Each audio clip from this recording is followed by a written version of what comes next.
My family abandoned me at 17. With a note saying, "You'll figure it out." Now they want back in. Because I'm a millionaire. So I took them to court. When I was 17, my family moved 2 states away without informing me. They left a letter that read, "You'll figure it out." 12 years later, after I'd made it without them, they reached out to reconnect. When I was 17, I returned to a completely vacant house with a note on the kitchen counter. It was the cruelest thing I had ever read. It simply said, "You'll figure it out." I wasn't sure what I had done wrong. I assumed they were tired of pretending they liked me. But the truth was that they had never pretended. When I was 13, I cooked a birthday cake for my mother by myself, only to have her describe it as clumpy. At 15, I taught my brother through his finals, while he called me a know-it-all and slammed the door in my face. At 16, I gave my entire paycheck to my father so he could pay bills, but when I brought it up later, he raged at me because he felt I was useless. I was always useful but not liked. My parents and brother, my only family, had packed up and relocated 2 states away without informing me. I found out from the landlord a week later. They canceled the lease early, so I had a week to move out. I spent 3 nights at a friend's house before running out of places to go. Eventually, I was sleeping in the rear of a storage container that I had rented with my last savings.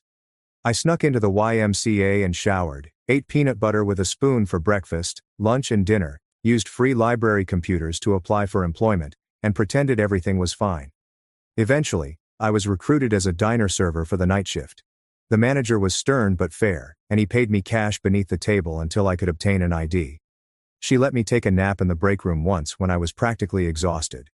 I fought my way through it, purchased a prepaid phone, recorded every single receipt, and watched free YouTube videos on budgeting and goal planning. I barely survived my first year, but I got through it. The turning point came when a regular at the diner gave me a temporary job cleaning office files. It paid 3 times what I made. I said yes. That job led to another, then another. I learned quickly, arrived early, and asked questions. By the age of 22, I was working full-time as a freelancer. By the age of 25, I had started a consultancy firm for myself, using a folding table and a borrowed laptop. By the age of 27, I had 5 contractors under my supervision, my own office, and a customer list that encompassed companies I had never imagined. By the age of 29, I had officially achieved millionaire status. Not an important millionaire, not a fake-it-for-Instagram wealthy, but true savings, a retirement account, no debt, a paid-off apartment, and affordable health insurance. I cried the first time I saw my bank app hit 7 figures. During those difficult years, my family never contacted me once. My brother once appeared in a suggested friends list. He is now married, and still lives in the state where they disappeared. I stared at the computer for a long time, wondering whether he ever informed his wife about me, if he said I fled, or if he said nothing at all. Sometimes I wonder if hating them would have been easier. But truly, it was never hatred. It was heartbreaking. I go to therapy now because I want to remain intact. I've compiled a list of people who saved me when they didn't have to, including co-workers, classmates, and strangers who demonstrated what true support looks like. Last week, a podcast interview I recorded about surviving family estrangement went viral. It surpassed 1 million views in 4 days. My email is full of notes of encouragement, thanks, and strangers telling me I've put voice to their grief. Then one email stood out. The subject line reads, "You're still our daughter." It was from my mother. There was no apology, just a paragraph about listening to my point of view and possibly talking. Then came another message, this time from my brother. "We miss you. Can we fix this?" I stared at the screen for a long time before shutting down the laptop. I sat with it and wondered whether mending entails looking back or forward. I didn't answer immediately. I needed time to process. My therapist, Melissa, suggested that I wait at least a week before making any decisions. "Give yourself space to feel whatever comes up," she advised throughout our session. "There's no rush to respond." So, I did. I concentrated on work, went to the gym, and ate dinner with friends. But those emails haunted me. I kept opening them, reading them, and then closing them again. My mother's reply felt cold and professional, as if she were writing to a distant acquaintance. My brother's was shorter but seemed more genuine. I could not quit thinking about them. After 10 days, I decided to respond to my brother first. Just something simple. I wrote to myself, "It's been 12 years. What changed?" Then I pressed submit before I could overthink it. He responded within an hour. He claimed the podcast made him comprehend what they had done. He claimed he was only 15 when they abandoned me, that he had no option, that he had always wondered about me, and that he had looked me up online a few times over the years but never had the confidence to contact me. He was happy to see me achieve it. I didn't buy it totally. If he was so concerned, why wait until I had achieved public success? I asked him just that. His subsequent email was longer. He revealed that money was tight for them, my parents' business had failed, his wife was expecting their second kid, and medical bills were piling up. I felt my stomach drop. That was the actual cause. I did not reply for another week. Then my mother sent a follow-up email with old family photos attached, including pictures of me as a newborn, us at the beach when I was about 5 or 6, and Daniel and I creating a snowman. Happy times that seemed to belong in someone else's life. She stated at the bottom of the email, "We made mistakes. We want to make amends." I shared Melissa's emails during our next session. She reminded me that I had control, that I could set limits, and that I owed them nothing. However, she said that closure, whether in the form of reconciliation or a final goodbye, would help me move forward. I nodded, but within I was conflicted. Part of me wanted to tell them to go to hell. Another part wanted to know why they abandoned me, and a tiny dumb part of me still wished they would love me. I planned to meet my brother first, with no parents. We planned to meet at a coffee shop in Chicago, about halfway between our homes. I flew in the morning, booked into a hotel, and attempted to relax. I almost canceled 3 times, but at 2 p.m., I strolled into the coffee shop and noticed him right away. He appeared older and heavier, with a receding hairline, but his eyes remained the same. When he spotted me, he stood up awkwardly and unsure. I did not hug him. We just sat across from each other, holding our coffees like strangers. The first 20 minutes were spent making awkward small conversations about the weather, my travel, and his drive. Then he began apologizing. "Ava, I'm sorry," Daniel whispered, his voice cracking. "I was just a kid when it happened. I didn't know they were planning to leave you behind until it was too late. I was too scared to stand up to them." I simply listened, scanning his face for clues of dishonesty. He was earnest, but I had been duped before. I asked him the question that had been bothering me for 12 years. Why me? Why was I left behind? He looked down at his coffee. "They always saw you as the strong one. The independent one. The one who would be fine on your own. They thought you didn't need them as much as I did. They convinced themselves you'd be better off without them." That was the most ludicrous thing I had ever heard.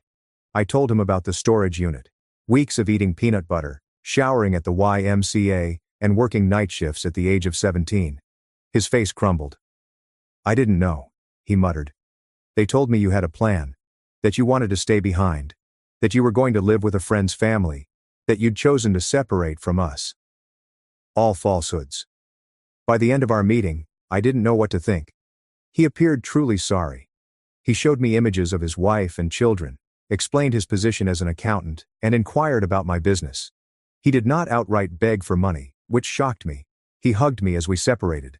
I allowed him to hug me, but I did not reciprocate. I just stood there, arms by my sides, feeling nothing. Back at the hotel, I called Melissa and told her everything. She pointed out that while my brother appeared sorry, he was still portraying himself as a victim rather than admitting his role in my abandonment. She was correct. He was 15, not 5, old enough to pick up the phone, send an email, and check in on me after 12 years. That night, my mother called. I hadn't given her my phone number, so Daniel must have. I almost did not respond, but curiosity won out. Her voice sounded older and raspier. When I said hello, she burst into tears and began telling me how proud she was of me, how she had always known I would succeed, and how special I was. I allowed her to talk herself out. Then I asked her the same question I had asked my brother. Why me? Her response was different. We were in debt, Ava. We couldn't afford 3 mouths to feed. We knew you were smart enough to make it on your own. We figured you'd go to social services and get placed with a better family. We thought we were doing you a favor. I hung up on her, blocked her number right away, threw my phone across the room, and screamed into a pillow. The next morning, I received an email from my father, our first contact in 12 years. He did not apologize. Instead, he wrote about how difficult their lives had been, about medical bills and failed businesses, about Daniel's wife needing surgery, and about their impending eviction. Finally, he asked if I could help the family. Not a single question about my life. Not a single acknowledgement of what they'd done. I forwarded the email to Melissa with the subject line. And there it is. She called me immediately, despite it being Sunday. We talked for an hour about boundaries, about forgiveness versus reconciliation, about the difference between helping someone and enabling them, about what I actually wanted versus what I thought I should want.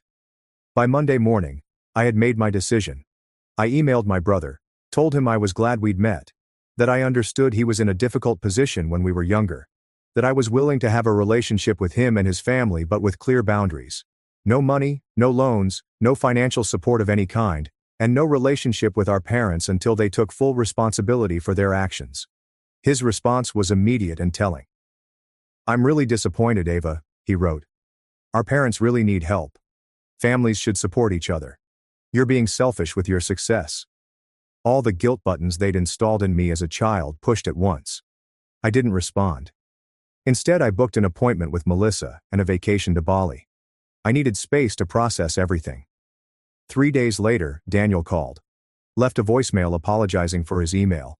Said he understood my position. Said he still wanted a relationship on my terms. Said he'd respect my boundaries. I listened to it twice, trying to decide if he was sincere or just changing tactics.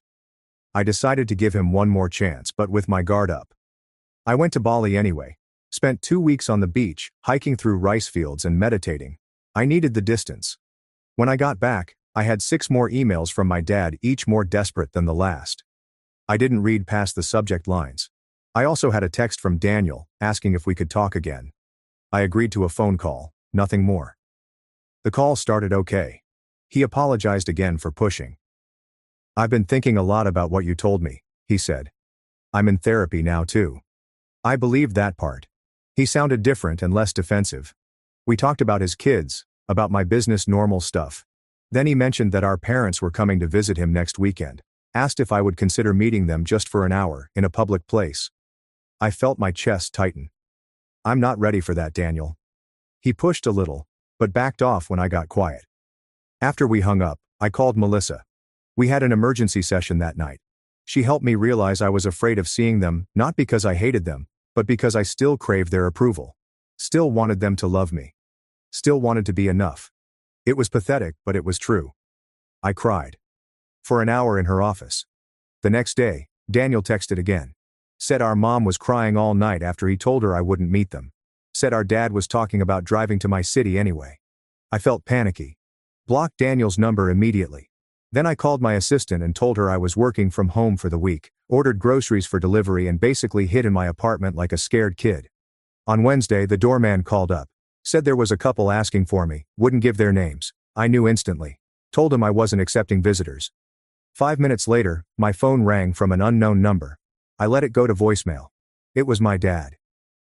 "Ava, we drove 8 hours to see you," his angry voice said. "You're being childish. We deserve a chance to explain." I deleted the message and turned off my phone. Thursday morning, I woke up to someone pounding on my door. I froze in bed, heart racing, checked the peephole. It was them, my parents, standing in my hallway like they had any right to be there.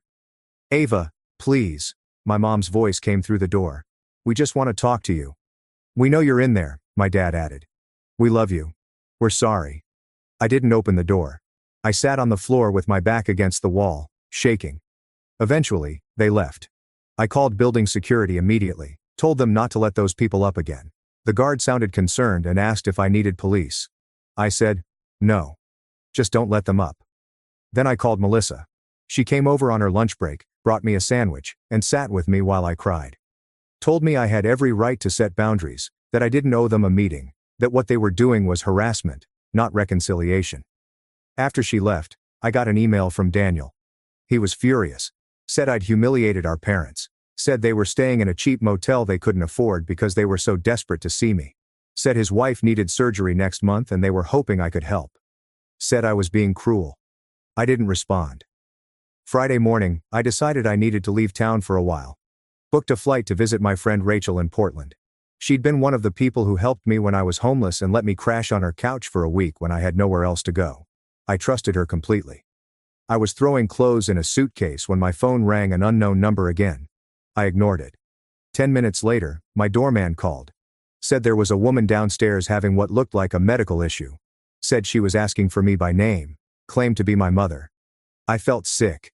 Told him to call an ambulance if she needed help, but I wasn't coming down. He sounded uncomfortable but agreed. I finished packing and headed downstairs an hour later. Checked the lobby carefully before entering. No sign of them. I felt relieved, but also weirdly guilty. The doorman gave me a strange look as I passed.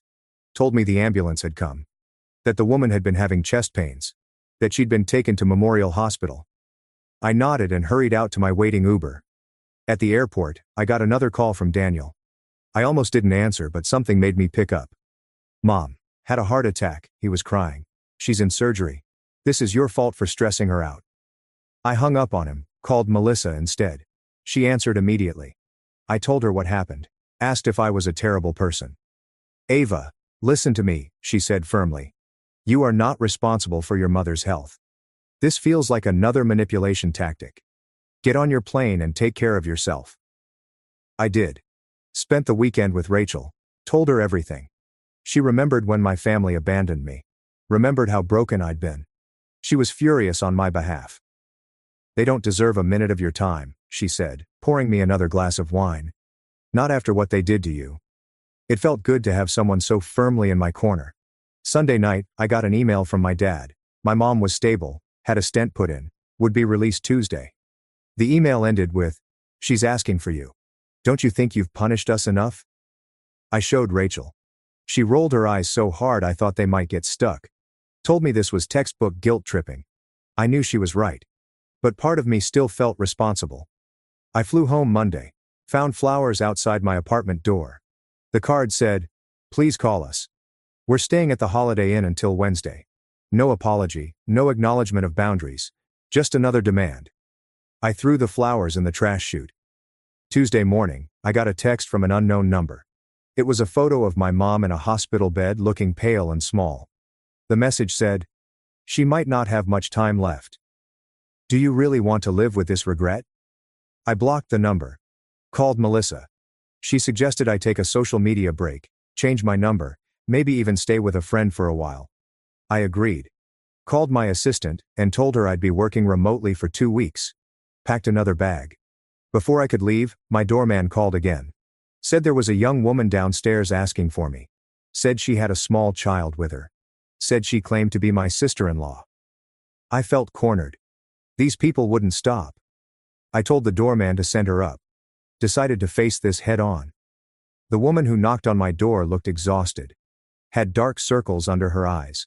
Was holding a sleeping toddler against her shoulder. "I'm Rachel," she said quietly.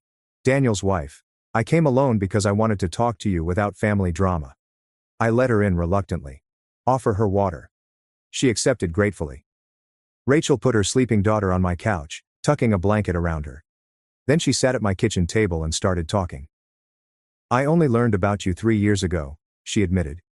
"Daniel told me you ran away at 17, cut contact with the family. I always thought it was strange but never pushed. Hearing your podcast was a shock. I confronted him, and he finally admitted the truth. I just listened, not sure what to believe anymore." Rachel seemed sincere. "I'm horrified by what they did to you," she continued. "I insisted Daniel reach out, but I had no idea they were going to ask you for money. I'm embarrassed and angry about that. Yes, I do need surgery for a thyroid condition, but we have insurance. Your parents are the ones in financial trouble, not us."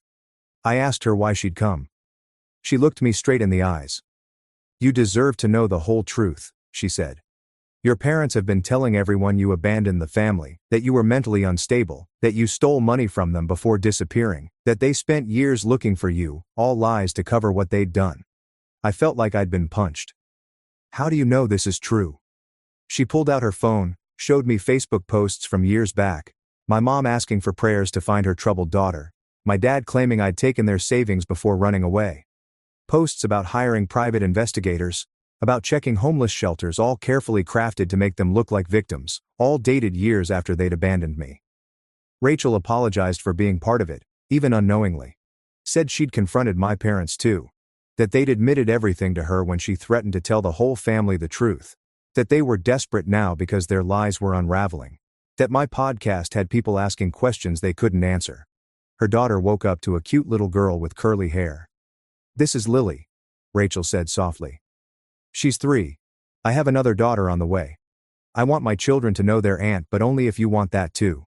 No pressure, no guilt, just an open door if you ever choose to walk through it. After they left, I sat in my apartment for hours, processing. Called Melissa again, told her everything Rachel had said. She wasn't surprised. Abusers often control the narrative, she explained. They create alternate realities where they're the victims. She asked what I wanted to do now. I honestly didn't know. That night I got another email from my dad. This one was different, angry, and threatening. Said if I told lies about them online, they would sue me for defamation. Said they had proof I'd stolen from them. Said they'd go to the media with their side if I didn't take down the podcast and issue a public apology. Said they expected financial compensation for the damage to their reputations. I forwarded it to Melissa, then to my lawyer, Marcus. He called me immediately. This is empty threatening, he assured me. Truth is an absolute defense against defamation. Save everything but don't respond. I'll handle it if they actually file anything, which I doubt they will. People who are actually going to sue don't usually announce it first. The next day I got a call from Daniel. I let it go to voicemail. He sounded panicked. Ava, Rachel told me she visited you. Our parents are furious. They're saying terrible things about her now too. I'm scared they're going to try something desperate. Please call me back on Rachel's phone, not mine. I didn't know what to believe anymore. Called Marcus again. He suggested meeting Daniel and Rachel somewhere public, with him present as my lawyer just to hear them out. I agreed reluctantly. We set up a meeting at a restaurant near Marcus's office for the next day. They showed up on time. Both looked terribly stressed, exhausted. Rachel had a bruise on her arm she kept trying to hide. Daniel couldn't make eye contact. I'm Marcus, Ava's attorney, he said as we sat down, which made Daniel flinch. But we sat down, ordered coffee, and they started talking. The story that came out was worse than I'd imagined. My parents had been living off Daniel for years, moving in and out of his house, taking money for emergencies, watching his kids while criticizing his parenting. When Rachel confronted them about me, my dad had grabbed her arm hard enough to leave marks. Daniel had kicked them out. They were now staying in a motel, calling constantly, showing up at his work.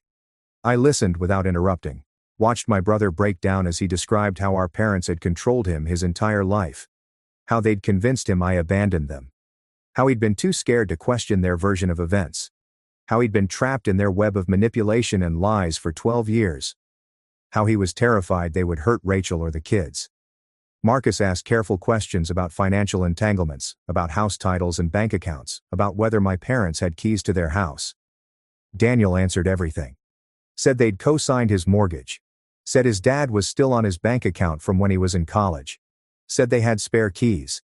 Said they knew all his passwords. Marcus took notes, occasionally glancing at me. By the end of the meeting I felt drained but clearer. This wasn't just about me anymore. Daniel and Rachel were victims too, in their own way different from me, but still trapped. Marcus suggested they speak to a lawyer of their own, gave them a colleague's card, told them to change their locks, passwords and bank accounts immediately. They nodded, looking overwhelmed but grateful. As we were leaving, Daniel hugged me. This time, I hugged him back. It wasn't forgiveness, not yet, but it was something. A recognition that we'd both been damaged by the same people. Maybe we could help each other heal. That night, I got a series of increasingly unhinged texts from my parents' numbers, accusations, threats, guilt trips. I blocked them all. Then I called Rachel and asked if they were safe. She said yes. They'd changed the locks, stayed with friends the night before, were looking into a restraining order. I felt relieved but still worried. The next morning I woke up to my phone ringing. It was Rachel, hysterical. They broke into our house, she sobbed. They took Lily's baby photos, important documents, and Daniel's laptop. They left a note. Family matters should stay in the family. I told her to call the police immediately, said I'd meet them at their house. Called Marcus on my way. When I arrived, there was a police car outside their house. An officer was taking statements in the living room. The place was a mess, drawers pulled out, papers scattered. Daniel was sitting on the couch, head in his hands. Rachel was pointing out missing items to the officer. I introduced myself as family, there to help. The officer seemed skeptical that grandparents would break in. Are you sure they didn't just use a key? He asked. Maybe this is a misunderstanding. Rachel showed him her bruised arm, Told him about the escalating behavior, about the threats, about how they'd been stalking them. He took notes but didn't seem convinced. Said without evidence it would be hard to prove who did this. After the police left, we cleaned up together. Found more missing things, photo albums, financial documents, the spare key to their car. Daniel looked defeated. "This is my fault," he said. "I should have protected my family better. Should have stood up to them years ago. Should have looked for you harder." I didn't disagree, but I didn't pile on either. We were beyond that now. Marcus arrived as we were finishing. Looked around grimly. Said this changed things. That we needed to document everything. That breaking and entering was a serious crime. That we should all stay somewhere else for a few days. That he'd help us file for emergency restraining orders in the morning. We nodded, too exhausted to argue. Rachel packed bags for them while Daniel and I secured the house as best we could, changed locks again, checked windows and discussed security cameras. It felt surreal, taking these precautions against our own parents but also necessary. They'd crossed a line that couldn't be uncrossed. As we were leaving, Daniel got a text from our dad. Just 3 words. "We're watching you." He showed it to me, hands shaking. I took a screenshot, sent it to Marcus. Then I made a decision. Told them they were coming to stay with me. My building had security cameras, a doorman who already knew not to let our parents in. They accepted gratefully. That night, the 4 of us ate takeout in my living room. Lily played with toys Rachel had packed. We talked quietly about the next steps, about restraining orders, about police reports, about changing phone numbers and email addresses, about possibly moving to a new house, about how to protect ourselves long term. It wasn't the family reunion I'd ever imagined, sitting there with the brother who'd let me be abandoned, his wife who'd believed lies about me, and their daughter who was innocent in all of this. But somehow it felt right. Like we were finally facing the truth together. Like maybe, just maybe, we could build something new from the ashes of what our parents had destroyed. The next morning, Marcus called. Said he'd filed emergency restraining orders for all of us. Said we needed to appear in court next week to make them permanent. Said he'd also reported the break-in to a detective he knew who was taking it more seriously than the responding officers had. Said we should all stay together until this was resolved. I agreed. Called my assistant, told her I'd be working from home indefinitely because of a family emergency. She understood, rearranged my schedule. I set up a workspace in my guest room for Daniel, who also needed to work remotely. Rachel and Lily took over my living room, building pillow forts and watching cartoons. It was strange having people in my space. I'd lived alone for years, liked my quiet routines, my clean counters, my empty sink. But there was something comforting about the noise too, about Lily's laughter, about Rachel's quiet humming as she folded laundry, about Daniel's typing from the other room. It felt like family. Not the family that had abandoned me, but maybe the family we could become. That afternoon my doorman called up. Said there was a delivery of flowers. I told him to check the card before sending them up. He read it to me. "We know where you all are. This isn't over." I told him to refuse the delivery, and to call the police if the delivery person wouldn't take them back. Then I called Marcus again. He said he'd add this to our case file. That it strengthened our request for restraining orders. That we were doing everything right. I didn't tell Daniel or Rachel about the flowers. They were stressed enough. Instead, I ordered extra groceries, made dinner for everyone, and played with Lily. Tried to create some normalcy in this bizarre situation. But that night, after everyone was asleep, I sat alone in my kitchen and finally let myself feel everything. The fear, the anger, the grief, the strange hope. I cried silently into a dish towel so no one would hear me. In the morning, Rachel found me making coffee. Asked if I was okay. I lied. Yes. She didn't believe me. Sat down at the counter. "It's okay not to be okay, Ava," she said gently. "I'm not either. Daniel cries in the shower where he thinks no one can hear. Lily keeps asking when we can go home. This whole situation is terrible, but I'm grateful we're facing it together." I looked at her. This woman I barely knew, who was somehow now part of my life. Asked her why she'd come to me that first day. Why she'd chosen to believe me over the family she'd known for years. She smiled sadly. "I've always felt something was off about your parents. About the stories they told. About the way they controlled Daniel. The podcast confirmed my suspicions. I couldn't let my daughters grow up thinking abandoning a child was ever acceptable." We hugged them. First time. It felt awkward but genuine. Like the beginning of something. Not friendship exactly, not yet. but understanding. Solidarity. A shared determination to break the cycle of mistreatment that had damaged us all. The next few days fell into a routine: working, cooking, playing with Lily, checking in with Marcus, jumping at unexpected noises, flinching when phones rang. Living in a strange limbo of domestic normalcy and underlying tension. We were safe, but not at peace. Together, but still healing. Family, but still learning what that meant. On Friday, Marcus called with news. The detective had found evidence. Security footage from a gas station near Daniel's house showed our parents' car parked there during the time of the break-in. The restraining order hearing was set for Monday. He was confident we'd get approved. We all felt relieved, but still anxious. Still waiting for the next escalation. It came that night. A brick through Daniel's car window in the parking garage. No note this time. No need for one. The message was plain. The building security tape showed a man in a baseball cap, face carefully turned away from cameras. We couldn't verify it was our dad, but we all knew. Filed another police report. Added it to our case file. Tried not to let Lily know how afraid we were. Sunday night we sat together preparing a strategy for court. What to wear, what to say, what proof to bring.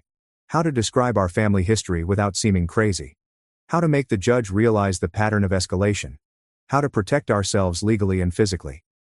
It was bizarre discussing our parents in this manner, like talking about strangers. Dangerous strangers who happened to share our DNA. As we talked, my phone pinged with an email notification from my mom. Subject line: last opportunity.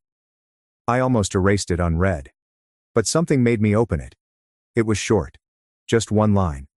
If you go to court tomorrow, you'll regret it for the rest of your life. I showed it to Marcus, who'd stayed for dinner. He took a snapshot, added it to our file, and told me not to respond. Said this kind of threat would only strengthen our case. That night, none of us slept well. I kept checking my locks, listening for noises, wondering what my parents may do next. Wondering if we were overreacting. Wondering if we were underreacting. Wondering how my life had come to this point, from abandoned youth to successful businesswoman to hiding in my own apartment from the ones who gave me life. Monday morning arrived with a weird stillness. We dressed carefully, business casual, respectable, and trustworthy. Rachel arranged for a friend to keep Lily. We drove to the courthouse in separate cars, just in case. Met Marcus on the steps outside. He looked confident, suitcase in hand. Told us he'd handled dozens of cases like this. That the proof was good. The judges took threats seriously, that we'd be protected. As we stepped into the courthouse, I recognized my parents, standing near the entryway. Looking older than I remembered. Smaller somehow. My mom saw me first, made a move toward me. My dad grabbed her arm, held her back. They watched us pass. Didn't say. Didn't try to approach. Just started with a mixture of rage and something else. Something that could have been fear. We filed past them into the building, checked in at security. Followed Marcus to the correct courtroom. Sat together on a bench, waiting for our case to be called. I could feel my parents come behind us. Could sense them seated on the opposite side of the room. Could nearly hear their hushed talk. But I didn't turn around. Keep my eyes forward. Focused on breathing. The judge called our case. We stood, marched forward, and took our places. Marcus presented our evidence calmly. The break-in, the threatening texts, the flowers, the brick, the email, the history of desertion and manipulation. The judge listened closely. Asked clarifying questions. Looked at our parents with increasing concern. When it was their turn, my parents approached the bench. No lawyer. Just them. My dad spoke first. Claimed we were exaggerating. That they were only wanting to reconnect with relatives. That they'd never broken any laws. That they loved us and wanted to make amends. That this was all a misunderstanding blown out of proportion. The judge questioned the security footage. The menacing messages. My dad refuted everything. Said it wasn't them on the camera. Said their texts were being misread. Said they were the victims here, not us. My mom nodded along, periodically blotting at her eyes with a tissue. Then the court addressed them directly about abandoning me at 17. My dad hesitated. Started talking about troublesome kids, about difficult decisions, about doing what they thought was best. The judge cut him short and asked again, directly, "Did you leave your small child alone and relocate to another state?"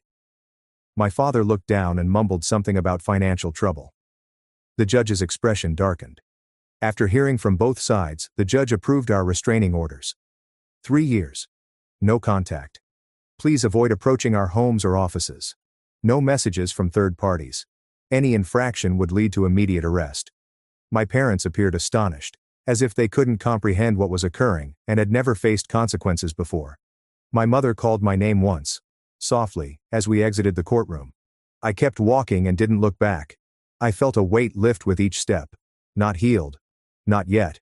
However, this is only the beginning. The first tangible border that could not be breached without major consequences. Outside, Marcus shook all of our hands, saying we'd done well, that the orders were strong, that we should phone him right away if there were any infractions, and that he was proud of us for sticking up for ourselves. We thanked him, bewildered but relieved, like natural catastrophe survivors blinking in the sunlight. Daniel hugged me on the courthouse steps, a genuine hug this time. "I'm sorry, Ava," he murmured, his voice breaking. "For not protecting you then. Sorry for not finding you sooner. For trusting their lies. For reintroducing this chaos into your life." I hugged him back, telling him we'd be fine, that we had each other now, and that we could create something new and better. As we headed to our cars, my phone buzzed with a text from an unknown number. I almost did not check it. However, when I did, I felt a chill. It was a photograph of Lily at her friend's house, playing in the backyard, unaware that she was being observed. Below it, only 4 words. "This is not over yet." I quickly showed Daniel the text. His face turned white. He contacted Rachel, who was already on her way to pick up Lily, and I ordered them to meet us at my apartment. Then I contacted Marcus from the car, my hands trembling so much that I couldn't hold the phone. He urged me to forward him the text and drive straight home, that he'd call the cops and meet us there, and that this was a blatant breach of the restraining order. He encouraged me to remain cool but watchful. The drive back seemed to take forever, and I kept checking my mirrors, paranoid that my parents were following me. When I finally pulled into my building's garage, I sat in my car for a minute, just breathing, trying to get my poop together before facing Daniel and Rachel, who needed me to be strong right now. I found them already in my flat, Rachel clutching Lily as if she could leave, the poor kid looking confused and afraid, and Daniel pacing, running his hands through his hair repeatedly. I showed them the text. Rachel began crying, saying they had been monitoring her baby and that she would never forgive herself if something happened to Lily. Daniel wrapped his arms around them both, looking as determined as I'd ever seen him. Marcus arrived 20 minutes later with 2 police officers, who took our statements, looked at the text, and made some calls. They said they'd send a patrol car to the friend's place to investigate, that they'd try to track the phone number, and that they'd enhance patrols surrounding my building. They said all the right things, but I could tell they didn't realize how dangerous my parents could be, how unpredictable and desperate they were. After the cops had departed, we sat in my living room, trying to figure out what to do next. Rachel proposed staying at a hotel with different names, while Daniel recommended driving to his cousin's house a few states away. I sat there, becoming angry by the minute. This was just bullshit. We had done everything legally, including going through all of the legal processes and obtaining restraining orders, yet they were still harassing us and controlling our lives via fear. I stood up abruptly. "I'm done running," I responded, "and hiding. I'm done having others determine how I live my life. They have already stolen my childhood. I'm not giving them my adulthood either." Daniel looked at me like I was insane. "What are you going to do?" I honestly didn't know, but I knew we couldn't keep living this way. That night we took turns keeping watch while the others slept. I took the first shift, sitting by my living room window, all lights turned out, observing the street below. Around 2 a.m., I noticed an automobile I knew from my father's old Buick, which circled the block 3 times before stopping across the street. I took shots with my phone and then awoke Daniel. We watched as our father sat in his car, peering up at my building, not approaching or technically breaching the restraining order. He was simply letting us know he was there, watching and waiting. In the morning, I gave the images to Marcus, who said it was alarming but not legally a violation because my father stayed in his car, away from the building. He said he'd keep documenting everything and would speak with the investigator again. I hung up, frustrated, since the legal system had limitations. Restraining orders were merely pieces of paper and they couldn't stop someone who was determined to harm you. Rachel and Daniel planned to take Lily to a hotel for a few days that had interior corridors and adequate security. I helped them pack, hugged them goodbye, and promised to check in every few hours. After they went, I sat in my empty apartment, feeling strangely tranquil, as if I'd reached a decision point and couldn't continue living in this limbo. I called Melissa, told her everything, and asked what she felt I should do. She remained silent for a moment before asking me a question that struck me deeply. What do you really want from your parents? Not what I didn't want, or what I was afraid of, but what I consciously desired. I realized I'd never really considered it that way. After we hung up, I wrote a list. What I wanted. To live fearlessly. To maintain a relationship with my brother and his family. I want to quit feeling accountable. For my parents' conduct. To be free from the past. That list did not include reconciliation with my parents. There was no mention of forgiveness anywhere. Nobody seemed to understand why they did what they did. I simply wanted to be free from them. That afternoon, I did something crazier. I emailed my folks with a quick message. I know you're watching my building, and I know you're not going to stop, so let's talk one more time. Tomorrow, noon, at the coffee shop on 8th Street. Just me. No cops. No attorneys. After that, you'll leave us all alone forever. I pressed submit before I could change my mind. I did not tell Daniel, Rachel, Marcus, or Melissa. I needed to do this for myself. I wasn't stupid enough to believe that my parents would suddenly become rational, but I needed to confront them on my own terms. I needed to speak my piece. I needed to break the cycle once and for all. My father responded within minutes. We'll be there. No threats or guilt trips, just confirmation. I spent the rest of the day mentally preparing, thinking about what I wanted to say, what I needed them to hear, and what boundaries I needed to set.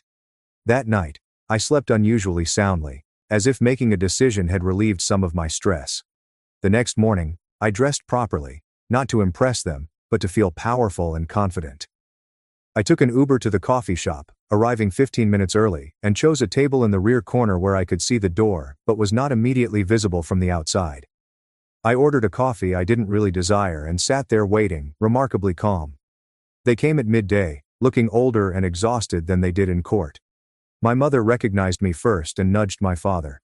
They moved gently, as if they were approaching a dangerous animal that may bolt. They sat across from me without saying anything. We just stared at each other for a long time, these strangers who were my parents and had influenced me in ways they'd never comprehend. I talked first. I did not call this meeting to reconcile, give you money, or hear your excuses. I called it to make sure you understood one thing. It was over. You have lost. You have lost me not only in court. Daniel has been lost. You lost your grandchildren. We lost any possibility of including you in our lives. And if you won't accept it, if you keep chasing us, threatening us, and attempting to push your way back in, I will destroy you. My father began to interrupt. I raised my hand. I'm not finished. Then I brought out my phone and showed them copies of all their threatening texts, Lily's photo and emails. I have emailed copies to everyone in your life, including your family, church, neighbors, and employment. Everyone. Not yet. But I will. If you contact any of us again, visit our homes, or even mention our names to anyone we know. My mother started crying. We simply want our family back. We made mistakes, but we deserve another opportunity. We're becoming old, and we do not want to die alone. I gazed at her for a long time. You should have considered this before abandoning your 17-year-old daughter.